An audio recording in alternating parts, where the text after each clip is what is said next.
घावणं कसं बनवायचं हे आपल्या सगळ्यांना माहीतच आहे, पण आज आपण खास जाळीदार नाचणीचं घावण कसं बनवायचं ते पाहणार आहोत। उन्हाळ्यात शरीराला थंडावा देण्यासाठी नाचणी खूप उपयोगी ठरते। नाचणीत भरपूर कॅल्शियम असतं, त्यामुळे ती आरोग्यासाठीही खूप फायदेशीर आहे। नाचणी म्हटलं की आपल्याला लगेच नाचणीची भाकरी आठवते, पण अनेकदा मुलांना नाचणीची भाकरी एवढी आवडत नाही, त्यामुळे त्याच नाचणीपासून आपण असे मऊ, लुसलुशीत आणि जाळीदार घावणं बनवणार आहोत। नाचणी ही प्रकृतीने थंड असल्यामुळे उन्हाळ्यात नाचणीपासून बनवलेले वेगवेगळे पदार्थ खाणं आपल्या आरोग्यासाठी खूप फायदेशीर आहे। हे घावणं बनवायला अवघ्या 10 मिनिटाचा वेळ लागतो, त्यामुळे कुणीही सहज बनवू शकतो। चवीला हे घावण अप्रतिम लागतात आणि विशेष म्हणजे मुलंही आवडीने खातात। अगदी कमी वेळात तयार होणारी ही एकदम साधी आणि सोपी रेसिपी आहे।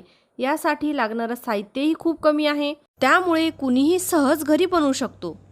नमस्कार, मी रसिका। रसूची रसोईमध्ये तुमचं सगळ्यांचं मनापासून स्वागत। इथे आपण सर्वप्रथम नाचणीचं पीठ घेतलेलं आहे।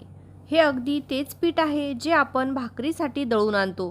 बारीक दळलेलं नाचणीचं पीठ आहे। नाचणीमध्ये कॅल्शियम भरपूर प्रमाणात असल्यामुळे हाडाच्या विकासासाठी, विशेषतः लहान मुलांसाठी नाचणी खूप फायदेशीर आहे। पण इथे 1 कप नाचणीचं पीठ घेतलं आहे, त्यामध्ये 1 चमचा तांदळाचं पीठ घालायचं आहे, यामुळे बाइंडिंग छान येतं। आता हे कोरडे जिन्नस आपण एकत्र व्यवस्थित मिसळून घेऊया। इथे आपण ज्या कपानी नाचणीचं पीठ मोजून घेतलं आहे, त्याच कपानी मी इथे सुरुवातीला 1 कप पाणी घेतलं आहे। थोडं थोडं या पिठामध्ये घालायचं आहे आणि मिक्स करत जायचं आहे। मिक्स करताना गुठळ्या राहणार नाहीत याची काळजी घ्यायची आणि एकदम स्मूथ पातळ असं बॅटर तयार करून घ्यायचं आहे। इथे आपल्याला संपूर्ण 1 कप पाणी लागलं आहे। आणखी इथे मी दुसरा कप पाणी घेतला आहे। साधारणपणे 1 कप पिठासाठी 2 कप पाणी लागू शकतं, पण पाण्याचं प्रमाण आपण हळूहळू घालूनच ॲडजस्ट केलं तर जास्त चांगलं होतं। तुम्ही बॅटर पाहू शकता, आपल्याला अगदी याच पद्धतीचं तयार करून घ्यायचं आहे। ते खूप जास्त पातळही नसावं आणि खूप घट्टही नसावं, मध्यम कन्सिस्टन्सीचं असावं। इथे मला साधारण 1.5 कप पाणी लागलं आहे, म्हणजे 2 कप पाण्यातून थोडंसं पाणी शिल्लक राहिलं आहे। आता या तयार केलेल्या बॅटरवर झाकण ठेवून ते 10 मिनिटांसाठी रेस्टला ठेवूया। आता 10 मिनिटांनंतर आपण बॅटर पाहतोय। यामध्ये चवीपुरतं मीठ घालायचं आहे आणि व्यवस्थित मिक्स करून घ्यायचं आहे। इथे गॅसवर मी तवा तापत ठेवला आहे। आता या तव्यावर घावण चिटकू नयेत आणि छान पातळ तयार व्हावीत, यासाठी एक छोटीशी टीप आहे। सर्वात आधी 1 कांदा मधून कापून घ्यायचा, त्यानंतर तो थोडा तेलामध्ये बुडवून तव्यावर हलक्या हाताने फिरवून घ्यायचा। यामुळे तव्यावर एक हलकासा तेलाचा थर तयार होतो आणि तवा नॉनस्टिक सारखा काम करतो, त्यामुळे घावण खाली चिटकत नाहीत आणि अगदी छान पातळ जाळीदार तयार होतात। प्रत्येक वेळेस घावण तव्यावर टाकण्यापूर्वी बॅटर तळ्यापासून छान एकदा हलवून घ्यायचं। बॅटर तव्यावर घालताना गॅस मोठा ठेवायचा, त्यामुळे बॅटर लगेच सेट होतो। आता मी कडेने असं बॅटर सोडत छान जाळीदार घावण तयार करून घेतलं आहे। यावर लगेचच झाकण ठेवायचं आहे।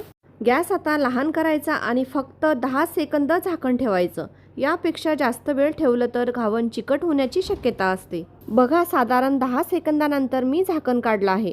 गॅस अजूनही लहानच आहे। आता हे घावण आपल्याला साधारण 1 मिनिटभर शेकू द्यायचं आहे। बघा, किती सहजपणे कडा सुटून आले आहेत। 1 मिनिटभरातच घावण छान शेकलं गेलं आहे। आता मी ते उलटून घेते। जर तुम्हाला एकाच बाजूनी शेकलेलं घावण आवडत असेल तर तसंही करू शकता, पण मला दोन्ही बाजूनी शेकलेलं आवडतं, त्यामुळे मी दोन्ही बाजूनी 1-2 मिनिटं शेकून घेत आहे। 2 मिनिटातच आपलं जाळीदार घावण तयार झालं आहे। हे आपण टोपलीवर किंवा जाळीच्या भांड्यावर काढून ठेवायचं, म्हणजे ते चिकटत नाही। आता दुसरं घावण करण्याआधी पुन्हा थोडंसं तेल या तव्याला लावून घ्यायचं आहे। पुन्हा बॅटर तळापासून छान हलवून घ्यायचं आणि पुन्हा त्याच पद्धतीने तव्यावर घावण घालून घ्यायचा। पुन्हा झाकण ठेवायचं। गॅस आधी मोठा आणि लगेच लहान करायचा। 10 सेकंदांनी झाकण काढून घ्यायचं आणि मग लहान आचेवर 1 ते 1.5 मिनिटं शेकायचं। एक बाजूनी शेकून झालं की दुसऱ्या बाजूनी मिनिटभर शेकून घ्यायचं आहे। नेहमी घावण मंद आचेवर शेकलं तर ते अजिबात चिकट होत नाही। बघा, आपलं दुसरं घावणही छान तयार झालं आहे। अगदी पातळ, जाळीदार आणि मऊ। हेही टोपलीवर काढून ठेवायचं आणि पूर्ण थंड झाल्यावर घावणाच्या धड्या घालायच्या। बघा, किती छान जाळीदार घावणे तयार झाले आहेत आणि छान मऊ लुसलुशीत तयार झाले आहेत। बघा, अगदी कापसासारखं। या प्रमाणात साधारण 7 घावणं तयार होतात। बघा, किती मऊ लुसलुशीत पातळ आणि जाळीदार घावण तयार झाली आहेत। नाचणीमध्ये भरपूर कॅल्शियम असल्यामुळे हाडाच्या मजबूतीसाठी ती खूप उपयुक्त आहे। तसेच हिमोग्लोबिन वाढण्यासाठीही मदत होते. या घावण्यासोबत खाण्यासाठी मी आंबट, तिखट आणि गोड अशी कैरीची चटणी बनवली आहे. ती चटणीची रेसिपी मी आधीच अपलोड केली आहे. तुम्ही ती नक्की पहा आणि चटणी घावण्यासोबत करून बघा. चव आणखीनच छान लागते. आपण हे घावणे खूप कमी तेलामध्ये बनवले आहेत. ज्यांना वजन कमी करायचं आहे, मधुमेह आहे किंवा ब्लड प्रेशर नियंत्रणात ठेवायचं आहे, त्यांनीही नाचणीचा आहारात समावेश करावा. तसेच बाळंतीणींनाही नाचणी खूप फायदेशीर ठरते. बहुगुणी नाचणीची घावन करून बघा आणि तुमचा अनुभव माझ्यासोबत नक्की शेअर करा. तुम्हाला आजची रेसिपी आणि टिप्स कशा वाटल्या ते कमेंट करून नक्की सांगा. रेसिपी आवडली असेल तर प्लीज एक लाईक करा, चॅनलला सबस्क्राईब करा आणि तुमच्या मित्रमैत्रिणींना शेअर करा. अशाच एका छान आणि उपयुक्त व्हिडिओसोबत पुन्हा भेटूया. धन्यवाद.